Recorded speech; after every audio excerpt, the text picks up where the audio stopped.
السلام علیکم ورحمت الله وبرکاته. دوستانو په دغه ویډیو کې به زه تاسو دروښیم چې تاسو څنګه کولی شئ چې په خپل موبایل کې مو د انټرنیټ سپیډ زیات کړئ. خو دوستانو که چیرې ستاسو په موبایل کې د انټرنیټ سپیډ ډېر زیات سلو وي، تاسو یو شی په راډاونلوډوئ نو هغه ډېر سلو راډاونلوډېږي، نو تاسو هیڅ مه پریشانه کیږئ. په دغه ویډیو کې به زه تاسو ته یو سټینګ دروښیم. که چیرې تاسو دغه سټینګ په خپل موبایل کې وکړئ نو 100% به ستاسو په موبایل کې د انټرنیټ سپیډ ډېر زیات تېز شي. نو ډېر خوندور سټینګ ده، ویډیو تر اخره پورې وګورئ او ویډیو له خپلو دوستانو سره خامخا شیر کړئ او د داسې نورو ښایسته ښایسته ویډیوګانو لپاره د موږ چینل سبسکرایب کړئ، ځکه موږ هره ورځ دغه رقم ښایسته ښایسته ویډیوګانې په خپل چینل کې اپلوډ کوو. نو زه د ویډیو په طرف ویډیو شروع کوو.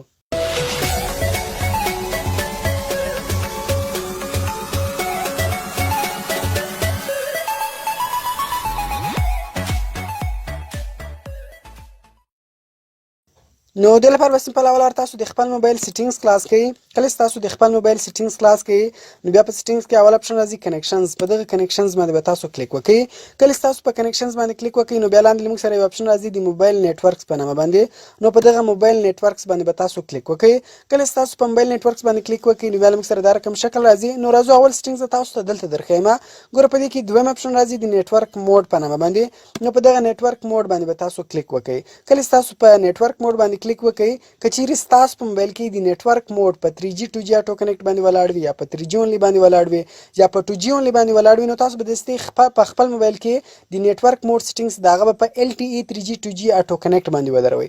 ځکه اوس مثال که چیرې ستاسو په موبایل کې د نیټورک موډ په 3G اونلی باندې ولاړ وي، نو بیا که چیرې تاسو دای ځای ولاړ شئ چې هلته 3G کار نه کوي، نو بیا به ستاسو په موبایل کې ډیټا آن وي لیکن د انټرنیټ کنیکشن به بې اندازې زیاته سلو وي. نو په دې وجه به تاسو په خپل موبایل کې د نیټورک موډ سیده په LTE 3G 2G اټو کنیکټ باندې ودروئ. راځو اوس نور سیټینګونه درښیم. دې لپاره ګوره بیا لاندې بل اپشن راځي اکسس پوینټ نیمز. په دغه اکسس پوینټ نیم باندې به تاسو کلیک وکړئ. کله چې تاسو په اکسس پوینټ نیم باندې کلیک وکړئ نو دلته به تاسو ته د انټرنیټ سیټینګونه راواړوي. ګوره په هر یو سټیک مارک لګېدلی وي، په هغه سیټینګ باندې به تاسو کلیک وکړئ. کله چې تاسو په هغه سیټینګ باندې کلیک وکړئ نو تاسو به لاندې راسئ. کله چې تاسو لاندې رالاست ګوره بیا دلته یو اپشن راځي د APN پروتوکول په نامه باندې. نو په دغه APN پروتوکول باندې به تاسو کلیک وکړئ.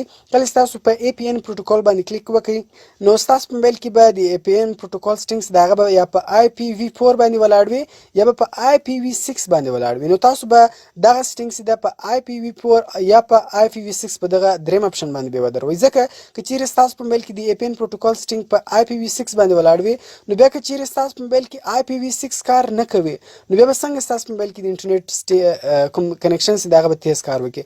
نو د لپاره به تاسو د APN پروتوکول سیټینګ سي دغه په IPv4 IPv6 باندې ودروي. دغه رقم دغه سیټینګ به وکړئ. بیا به راسي ګوره په دې کې بل اپشن د APN رومینګ پروتوکول، په دې باندې به هم تاسو کلیک وکړئ. په دې کې به هم ګوره یا به ستاسو په موبایل کې کوم سیټینګ سي ده د APN رومینګ پروتوکول سیټینګ سي ده هغه به په IPv4 باندې ولاړ وي یا په IPv6 باندې ولاړ وي، نو تاسو به دلته په دغه دریم اپشن باندې سي نشان ولګوئ IPv4 او IPv6 په دې باندې به ټیک مارک ولګوئ. په دې دوه کلم تاسو ټیک مارکونه ولګوئ. بیا به سمپل ګوره په دا کونج کې 3 ډاټ راځي، په دې باندې به تاسو کلیک وکړئ.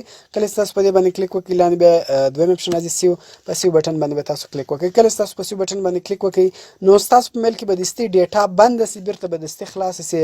نو ستاسو په میل کې به د انټرنیټ کنیکشن سپیډ ډیر زیات تیز سي. یا خپل موبایل مې یو ریسټارټ کړئ نو بیا به تاسو خپل د انټرنیټ کنیکشن تاسو ته معلوم سي، نو د انټرنیټ کنیکشن سپیډ به ډیر زیات تیز سي.